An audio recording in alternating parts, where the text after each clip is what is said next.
you imagine if everything was completely operated like that and you were an intruder and somehow you got into the virtual control room to where all you had to do was a couple of policy changes and let the operations framework just magically do all of your evil intents on your behalf, automated and with humans out of the loop? Wouldn't that be terrific?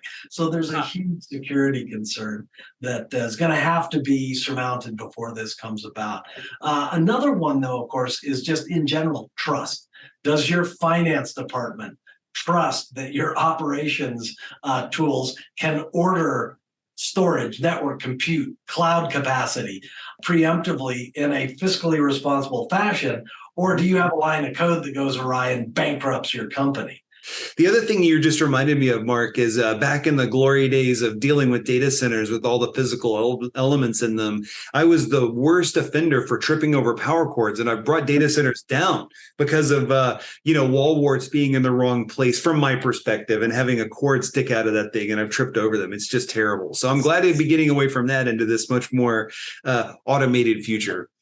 Well, there is something that is fighting that. And by the way, shameless plug, we're going to talk about data gravity. If you want more information on data gravity, there's a terrific podcast called TEKnically Speaking that did a couple episodes exploring data gravity, what it is. But little quick reminder for those of you out there that may not be familiar with data gravity, by the year 2025, more data will be created at the edge than inside the core. Now, what that means is that with that data all standing out there on the edge being created, cat videos or your thermostat data, whatever the case is, with that being out on the edge, it has a gravitational pull that instead of moving the data to the applications, you're going to move the applications to the data. Mainly because there are some physical limits on how much data you can move through a piece of wire in a given amount of time. There's laws of physics involved. But when you start getting terabytes and petabytes and exabytes and zettabytes of data out at the edge, you're not going to move it. The stuff is basically dried concrete. So you're going to have to move the applications out there. So what the heck does that mean from an operations framework? That's going to be a brave new world. So that's a big challenge too. So 3 big challenges: security, trust, data gravity. There's others, but those are the big 3 right there that have to be overcome before we truly get invisible ops.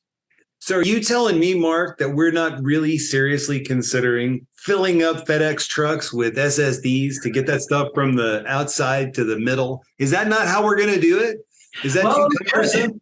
It could very well be. Yeah, the highest bandwidth network right now is a FedEx truck, right? That if you put a storage device in it and drive it to Seattle with several petabytes of data, that's pretty straightforward. It'll take you a couple of days, but to move that much data to Seattle is probably going to take you months. So I had a practical discussion about bandwidth limitations yesterday when my 11-year-old was asking me why the network at my house won't download patches for video games in seconds. Why does it take minutes or sometimes hours? And I'm like, oh, well, why don't we have a conversation with our service provider? And what did he say? Fire them all. So to see where this goes. Invisible ops. Invisible ops. Coming to a data center, cloud, and edge near you. Thanks, Mark. This is really illuminating, and I'm looking forward to more work in this space. I think we're just getting started, and it's super fun.